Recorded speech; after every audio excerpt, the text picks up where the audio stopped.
Anthony Rocco Martin. Hey, what's going on, man? Thank you so much for coming on. Hey, thank you for having me on, man. How's it going? Good, good, man. First thing is Khabib Ferguson cursed? Shit, it sure seems like it, man. It seems like, I don't know, you need a whole world pandemic to come out to stop it, but it's going to happen. I think it's going to happen eventually. You know what I mean? I don't know. It's crazy how many times this thing can get canceled, but it seems cursed, yeah. It feels like almost that people are so obsessed with it. It's just gonna be canceled and canceled and canceled. It'd probably take like 10 times to get it to actually go through. I can't imagine the headaches that Dana and Sean and all them have right now, just being like, how in the world did this happen again? Yeah, definitely. For in this pandemic, what is your situation right now? Honestly, not much has changed for me. It's kind of worked out fairly well where we just have a smaller group in the gym, but usually I'm only training with two, three guys anyway. So we just have a group of four guys that we've been going in and training with, and that's it. No one else is allowed in. So it's been pretty much closed doors to everyone, but it's been all the same stuff for me. So I feel great.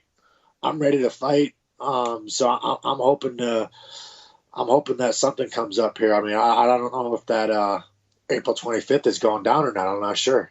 With that in the back of your head, does it kind of change anything for you during this camp? I mean, it's tough. It's tough, obviously, just to be like, it's just stressful. Like, it's just stressful. Like, am I fighting? Am I not fighting? Should I start like hardcore dieting? Should I be like, what do I got to do here? But I feel great. My training's gone great. So I think mentally and all that, and physically right now, I feel great. It's just about hopefully everything just plays out right. Who is the core group that you're working with right now? Well, we're all under Jakau out here I'm in Atlanta, Georgia. So Jakau, and then Douglas Lima, Will Brooks. So then that right now is our main four. We also have another couple guys that come in once in a great while, but we've kind of closed off the group to that. Yeah, I actually texted back and forth with Jukal a couple days ago, and Okay. I was asking him like, "Hey man, you want to come on the show?" And he's like, "Yeah, man, I got a lot of time." That's what he said to me. He's really busy. Yeah. No, it's I always hit him up now to come train. Like, let's hit pads, let's do this. So I'm trying to keep him busy, but yeah, it's he's used to teaching like 10 classes a day as well. So it's definitely time off for him. Is this the first time you've been working with? I know you've had a few camps there, but is this the first time actually working with him directly, or have you worked with him in the past? No, so how I met Jakal was when I was training for the Damian Maya fight down at Coconut Creek. He came down to help out a little bit, and I met him and was kind of hanging out with them. And then after the Damian fight, I was kind of like, I need some a change, a little change, and I knew that Douglas Lima was fighting Rory McDonald. So I was like, this might be a perfect time to go up there and check these guys out, see how it is. And so I came up here right after the Damian fight, and I love it, man. I love the guys here. It's a small group, but we got a lot of pound for pound like killers in there with Diego, Douglas, and me at 170. Is just those three alone is top, three top 25s in the world. Other than having Jukal and the training partners, what is it about that place? Because it seems like the team is growing. I mean, I think obviously it all starts at the top, though. With Jakau's, he's so dedicated and he's has so much knowledge, and he puts the time in too, which is highly important. So it's kind of just in our group, we're good. We're all safe. We train safe. We train smart. But we train hard. And we got top level guys. So it's kind of a thing where I wouldn't be shocked this thing blows up. When you got a place like Coconut Creek where there's hundreds of guys in there and a Yeah. lot of coaches, and it's such a big place, and then you go to a smaller place, do you feel like you're more comfortable now with the smaller place compared to a bigger place like Yeah, I Coconut Creek? mean ATT is so big, but there's so many like little things going on that you don't if you didn't know. So it's kind of like a smaller gyms within this gigantic gym because you only work with a couple coaches, and there's so many personalities that you're dealing with where um, you only end up training with a couple guys anyways. So it's kind of a thing where it's even down there. It's kind of a smaller field, but you're kind of getting bounced around a lot because the coaches have a lot more fighters. So like I was working with Mike Brown and stuff, and he'd have 30 fighters on the roster that he's trying to cater to, and he was a workaholic too. But so it's just a little different. It's different, but no, it's definitely, I love it. I love this smaller vibe where you just walk in and there's only 4 or 5 guys in there, but we know we're all top world-class fighters, and we push each other, and we're there to help each other, not just going, hey, let's spar, let's kill each other, but we're actually there to learn and to push each other and really get each other ready for our fights. Yeah, recently Dan Lambert came out and put this policy out that you can't talk shit about the other teammates at America Top Team. What do you think about that? Man, I heard some rumors that stuff's getting crazy over there right now too, even after that. So I don't know what's going on, but it doesn't sound good. But I don't know. From what I heard was that Dan Lambert and them created Colby. So I feel like they should. I don't know how all of a sudden you start making rules. Like, you're the one that created them. You don't create a monster and then pull them back. It's just not the way it works. So I think that they definitely gotta. They should step up and have more responsibility for themselves instead of just blaming it all on Colby. Were you training a lot with Colby down at Coconut Creek? Yeah, I used to train with him quite a bit. It's probably more than anyone else that I was training down there with was Colby when he was in the gym. But he's just he wasn't always in the gym, but when he's there, he trains hard. Now, recently, Tyron Woodley was down at ATT Atlanta with you guys, yep. and did you get a lot of work with him, helping him prepare? No, we only worked one day. We only worked in one day. He was kind of doing his own thing, and him and Dean was down here, and they kind of did their own thing. They didn't do a lot of team training, so I was looking forward to it. I was like, it'd been pretty cool to get in some training, but I don't know. He trained one day and that was it. But I mean, I wanted to do more training. I was talking to Chikao to try to talk him into coming in, but he didn't do it. I don't know what was going on. So they didn't want to really train with us too much or something. I don't know. Since moving there, have you focused more on a certain aspect of your training compared to other aspects? I mean, I wouldn't say that, but I would just say more of being around those guys in that environment, and just we definitely break down more of like what the other person's doing and what we want to do and how to beat that other. It's a lot of how to beat each other's game. It's not like some coaches don't want to talk about how to beat their guys' games, but down there it's free game where someone catches something and something, like we go over trying to beat that. And so it's more of a game. It's definitely going to be. We're definitely pushing each other to our limits, and it's exciting. We have a blast, man. There's some training sessions where we trained like 2.5 hours 2 Mondays ago, and it didn't even feel like we trained. It was crazy until like 4 hours after we were all texting each other like, "Oh, geez, are you guys?" What's wrong with my back, but it was good just because we're having fun, it's more having fun than just focused on killing each other. There's a lot of coaches out there that really don't get in the trenches with the fighters, but it seems like Chikao is still able to do that. How beneficial is that for you? Because I heard some things about his jiu-jitsu too. It's like sick. Oh, it's nasty, man. He's like and right now he's like 210 pounds. He always says he's like 200. So I had to bring the scale in one day to be like, listen, Chikao, you're not 200 pounds. Get on the scale. But no, yeah, he's just a monster, man.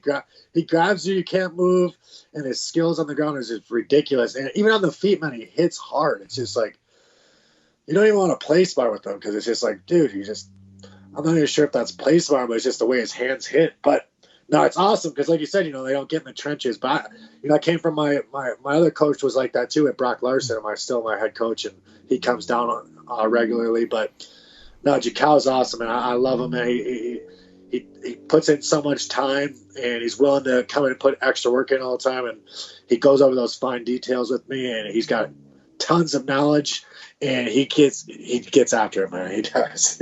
He's a scary guy. Yeah. I'm glad to hear that you're still able to go into the gym and work on the mats and work with your coaches, because there are a lot of guys that I've talked to in the last couple of weeks.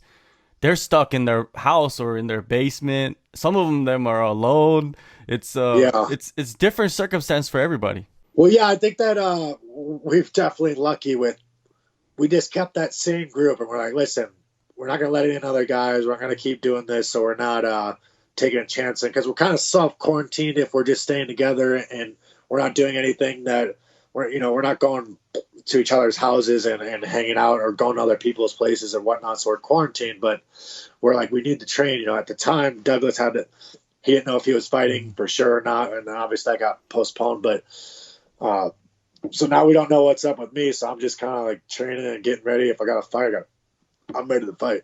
Yeah, very good team atmosphere that you got there, because Douglas, he did have his fight postponed, and even with all this going on, they're coming in to help you out. Jukal's coming in to help you out, and it says something about your team. No, absolutely, because Will was the same way. He had a fight, and then he just kept coming in. He knew that we had fights, but it's been like this since I've been here. We had Diego last year. We had Diego fought, then Douglas fought, then I fought, and then Jukal fought. Literally, we're all like back to back, and we all just kept coming in and kept training, because we're like, that's how you get better, how you push each other, and obviously we all went 4-0 as well, so that was nice. But yeah, man, we got a great team down here. Just small crew right now, but it's absolutely highest level that I've seen it in one room actually working together. Your opponent, David Zawada, he's in Germany, I believe. Man, there's some concern right there, right? Yeah, I don't think it's looking very good. I think that it's a possibility I fight, but I would say it's probably about a 1% chance that I'm fighting David Zawada, just because if I feel bad for him, if he was here, obviously I'd be willing to fight, no doubt about it. But I don't think he's getting in America at this time, which sucks. It's just a crappy time right now in the world. It's sad to see, but it's I still want to fight. I've been texting Sean, posting on Twitter. I'm ready to fight, man. I told him the 18th. I'm ready to fight the 18th. They need me. I'm ready, man. I think that right now I need to fight. Yeah, definitely being in camp and working with those guys, and there's a lot of guys in the States, living here, training here. Now, for you, it's like, do you want to take one of those guys on? Like Gilbert Burns, it seems like he's in the news all the time. Like, I'm taking a fight with anybody. You interested in that one? I would absolutely fight Gilbert Burns, man. He's ranked number 6 in the world. I'll jump in there in a heartbeat. But I don't think he's fighting anyone that's not probably top 10. I think I would take it in a heartbeat. I think he'd be crazy to take it, though. I really think that my skill set matches up pretty well with most guys. I think that I could easily beat any of these guys in the top 15. And I think that's a scary fight to take when a guy, like, I'm not ranked right now, and then but I think my skill set's very high level. I think that I could easily win that fight, but I think he'd be crazy to take that fight. Well, you are in that position right there where you're not in the top 15, but you're a guy that nobody wants to fight that's in the top 10 or top 15, because you are a scary matchup. It's a shitty position in many ways, right? It's the worst position because you're kind of at the discretion of the UFC. Like, it's only like if they force those guys in the top 15 to take the fight, because usually once you get in, it's hard to get out. That's the thing about the top 15 is once you get in, it seems like now you're only looking at guys in the top 15 because you're trying to protect your ranking in a way, or you're trying to move up the ladder. But I don't know, man. I think that there's all kinds of options. I think that Dos Anjos should be forced to fight guys outside the top 15, even if he's ranked inside there. He hasn't beaten anyone inside there for a while, so I think it's time for him to fight someone outside the top 15. I think that'd be a good fight for me. Yeah, that is a weird situation for some fighters that have been in the top 15, but they've lost 3 in a row. Yeah, I think that you have to fight someone outside the ring. Give us a chance. You got to give us, because I'm right at that doorstep. It's just like you need that opportunity though, and it can't be. I don't know if you're not going to give. I feel like I've earned it too. I don't think that I'm asking for a handout from the UFC. It's something I feel like I've earned, mostly after going to coming out that loss to Maya, and then going out to Russia to fight a Russian that was 3-0, hasn't lost in like 6 years. I was like, man, there's got to be a big fight after this. And then, no offense to David, then they offered me David. I'm like, wow, that was not the fight I was expecting. Are there any worries getting on a plane, or are you ready to just rent a car and take your guys with you and just drive the whole way there? I told the UFC too I'll drive as well, but I'm not worried about getting on the plane too much. I'm not worried about as long as I'm being safe and not doing anything stupid and running around and touching people and doing all that, I feel pretty safe, And obviously, like, they say that someone healthy like me, I'm not going to probably have any lingering issues or end up, like a lot of people, but I don't want to give it to anyone either. So I'm not really seeing people or hanging out with or going to see my mom or my daughter or anything. So I'm kind of self-isolating myself and just sticking to training and trying to get through this fight and get through this crazy time. How are you getting through the downtime?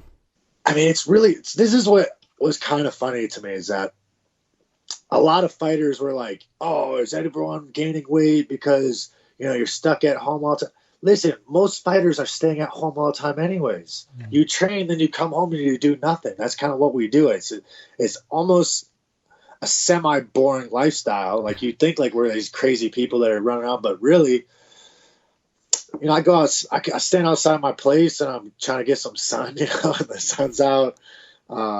I act like I'm cleaning. I'm pretty much just acting like I'm doing stuff or I'm playing my games. And, that's it. There's not much, but there's nothing's changed. This is what I do every single day of my life. It's the same thing those guys do. Like, you shouldn't be gaining weight when you're doing the same damn thing you've done your whole life. Most of these guys, they fight. You don't see them for 6 months. So don't act like you're not always sitting at the house just eating. So, yeah, that's true. I think 85% of the people in the world are sitting at their house eating. Oh yeah, 100%. Most of these fighters, man, any excuse. This is what I said. This is what was funny, is I was like, any excuse for an MMA fighter to sit at the home and eat, they're gonna take. You don't want them to train? Okay, any fighter, not any, but I would say 95% of fighters, if the coach texts them saying, I think you should take today off, oh, they're, without a question, they're like, absolutely, I need a day off.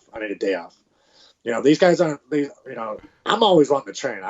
Chikao always thinks I'm crazy because I'll be like, listen, let's train, let's hit pads tonight after we just trained 10 rounds. So he's like, Tony, relax, like, just calm down. And I'm like, but no, it's awesome, man. The downtime is all the same for me. I bought some like coloring books. Look at that. I bought these like coloring books and stuff. I haven't colored. I bought them thinking like I'd get around to doing it, but nothing's changed. I'm just playing my games. That's all I'm doing. Well, you got to keep your mind occupied, man, in that time. But hopefully April 25th, you do go out to Lincoln, Nebraska, and fight somebody. If it's not David, it's somebody that's worthwhile, or just to get the paycheck, man. I feel like getting paid is very important since you've invested so much time and effort into getting, in this camp. Thank you so much, Tony, for the time, man. Hey, thank you for having me on, man. I appreciate it.